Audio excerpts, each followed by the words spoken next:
Dear students, welcome to this lecture of class +1 from the unit states of matter। हमने last lecture के अंदर ideal gas और real gas के बारे में डिस्कस किया था। तो जो रियल गैस हैं वो आइडियल बिहेवियर से डेविएट हो जाती हैं और इसी डेविएशन को रिप्रेजेंट करने के लिए हम यहाँ पर एक टर्म डिस्कस करने जा रहे हैं, कंप्रेसिबिलिटी फैक्टर। तो कंप्रेसिबिलिटी फैक्टर रिप्रेजेंट करता है जिस एक्सटेंट तक रियल गैस डेविएट करेंगे आइडियल बिहेवियर से, उसे हम कंप्रेसिबिलिटी फैक्टर बोलेंगे। तो हम कह सकते हैं कि extent to which real gas deviate from ideal behaviour is called compressibility factor.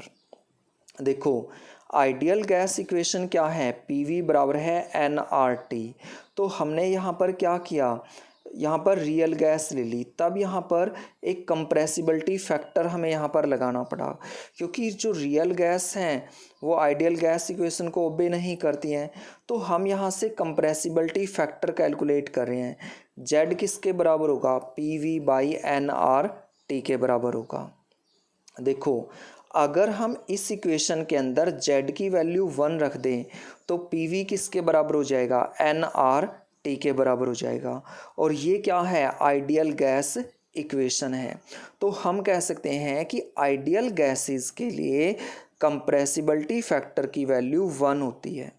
दूसरा, अगर हम रियल गैसेस के लिए देखें तो जो PV है वो nRT के बराबर नहीं होता है।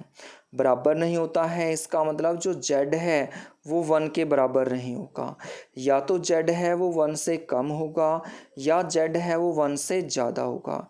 तब यहाँ पर दो केसेस होते हैं, एक तो जो Z है वो 1 से कम हो, जैसे CH4 है, CO2 है। ऐसी गैसेस के केस में होता है कि Z है वो 1 से कम होता है और ये गैसेस नेगेटिव डेविएशन शो करती हैं और ये गैसेस मोर कंप्रेसिबल होती हैं। जो हम आइडियल बिहेवियर से देखते हैं उनसे ज़्यादा कंप्रेसिबिलिटी होती है इनके अंदर। दूसरा केस है कि जो Z है वो ग्रेटर देन 1 होगा, ग्रेटर देन 1 होगा तो वो पॉजिटिव डेविएशन शो करेगी और इसका मतलब है कि जो गैस है वो लेस कंप्रेसिबल है, जो हम आइडियल बिहेवियर से एक्सपेक्ट करते हैं उससे कम कंप्रेसिबल है।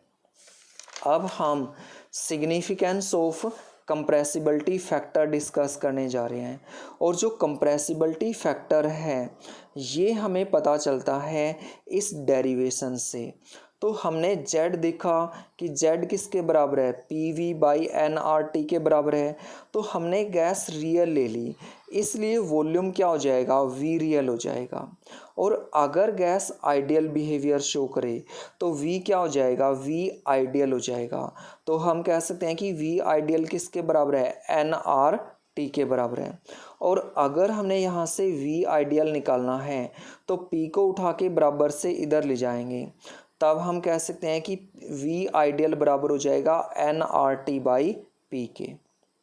और जो nRT/P है इसकी वैल्यू हम इक्वेशन 1 के अंदर पुट कर देते हैं और इक्वेशन 1 से अगर हमने यहाँ से इस P को नीचे की तरफ ले आएँ तो हम इस इक्वेशन को ऐसे लिख सकते हैं, Z किसके बराबर है, V real/nRT/P के बराबर है। और जो nRT/P है ये किसके बराबर है, V आइडियल के बराबर है। तो हमारे पास एक इक्वेशन बन जाती है कि Z बराबर है V real/V आइडियल। और हम यहाँ से कह सकते हैं कि कंप्रेसिबिलिटी फैक्टर एक रेशो है actual molar volume of gas to the calculated molar volume of gas, same temperature और सेम प्रेशर के ऊपर।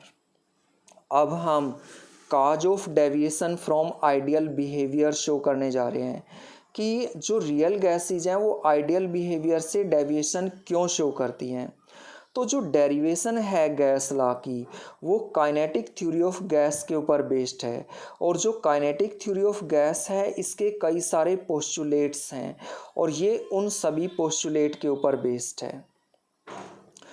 अगर हम केयरफुल स्टडी देखें कि एट हायर प्रेशर और लो टेम्परेचर के ऊपर, तो जो दो अजप्शंस हैं, दो पोस्टुलेट हैं काइनेटिक थ्योरी ऑफ गैस के, वो फॉल्टी हैं, मतलब वो करेक्ट नहीं हैं।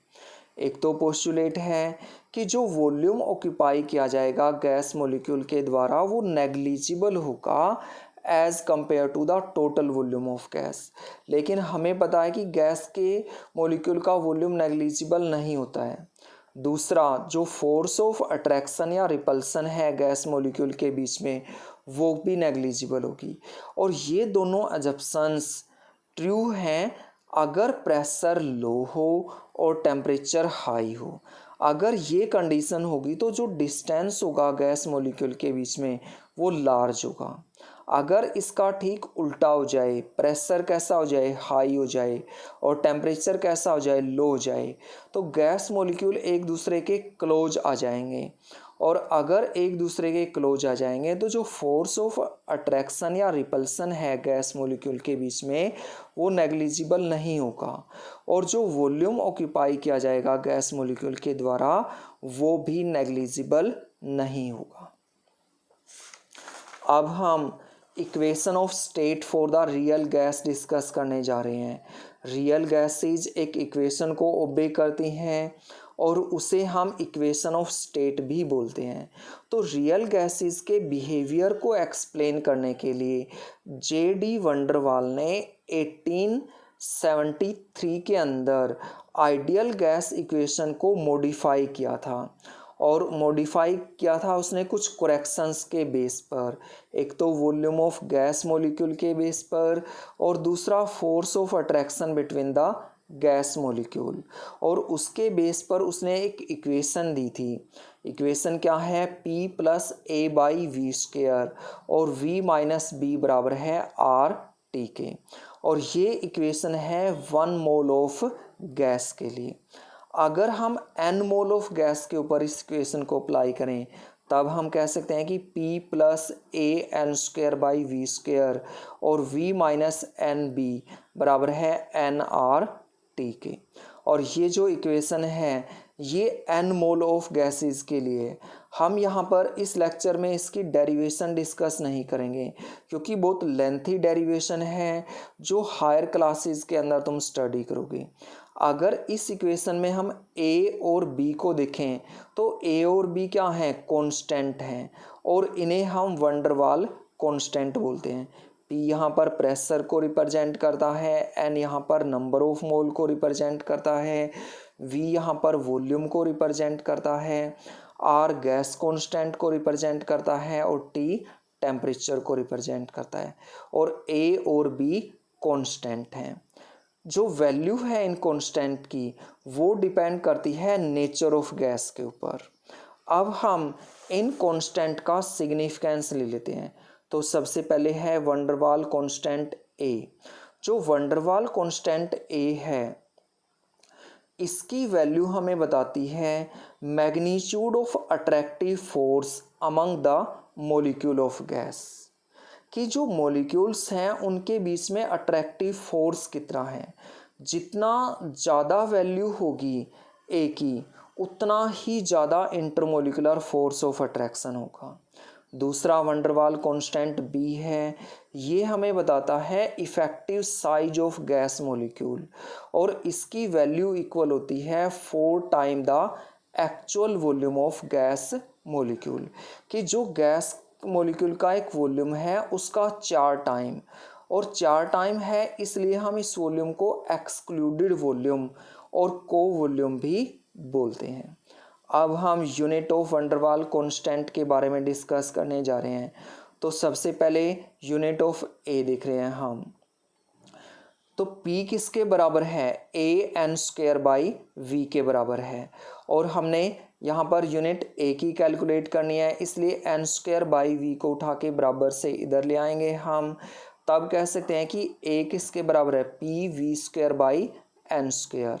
जो P है वो प्रेशर है इसलिए एटमॉस्फेरिक है, V यहाँ पर वॉल्यूम है इसलिए लीटर स्क्वायर है, और N यहाँ पर मोल को रिप्रेजेंट करता है इसलिए मोल का स्क्वायर है। तो हम यूनिट कह सकते हैं कि एटमॉस्फेरिक लीटर स्क्वायर पर मोल स्क्वायर। हम बार के अंदर भी इस यूनिट को रिप्रेजेंट कर सकते हैं, बार डेसीमीटर, इसकी पावर 6 होगी और पर मोल स्क्वायर। दूसरा यहाँ पर कांस्टेंट b है, और अगर हम देखें तो v किसके बराबर है, n b के बराबर है, और यहाँ से b को देखें तो ये v बाई n के बराबर है। v वॉल्यूम को रिप्रेजेंट करता है जिसे हम लीटर में मेजर करेंगे, और n मोल को रिप्रेजेंट करता है, तो लीटर पर मोल इसकी यूनिट होगी, या हम कह सकते हैं कि डेसीमीटर क्यूबिक पर मोल इसकी यूनिट होगी। Thank you.